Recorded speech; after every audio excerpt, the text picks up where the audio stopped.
We are 3 days away from the Demetrius Andrade versus David Benavidez fight.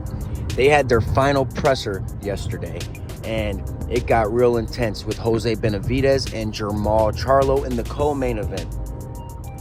Jose Benavidez got up multiple times, telling Charlo to stop making excuses and that he's going to whoop him. And it's funny because, Benavidez started off at 140. Charlo's a natural 160. I think they're fighting at a catch weight, but none of the belts are not being put up. FanDuel and a lot of books out there are not giving Jose Benavidez any chance. He's like plus 520 to win the fight straight up. But they do think the fight's going to go to distance. I think Jose Benavidez is actually going to show himself and fight a good performance. I just think that Charlo might be a little bit too big for him in the end. I'm very excited for this fight. It's a great co-main event. There's a lot of bad blood with these two men. They clearly don't like each other. There's no respect there.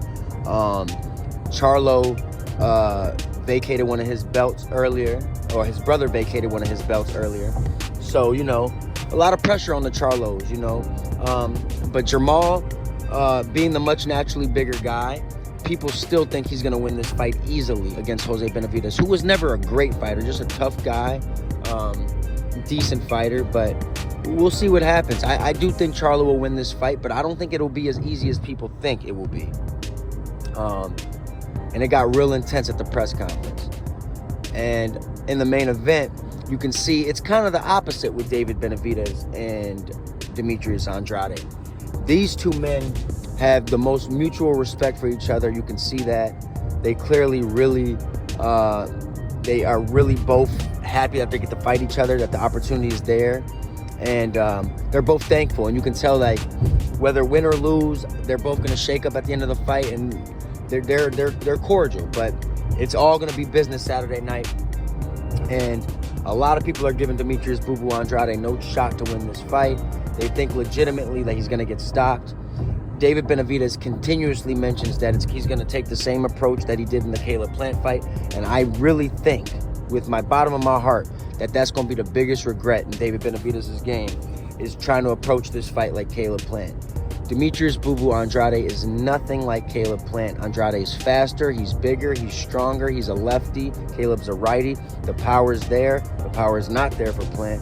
There's just a lot of differences. And I think even though Benavidez is the monster, I really think that if he doesn't change his plan, that he might, if he finds himself down on the scorecards like he did with Plant, and he has to play catch up with Demetrius Andrade, I don't like David's chances, because Andrade's a smart fighter, unlike Plant, and he doesn't fade as bad.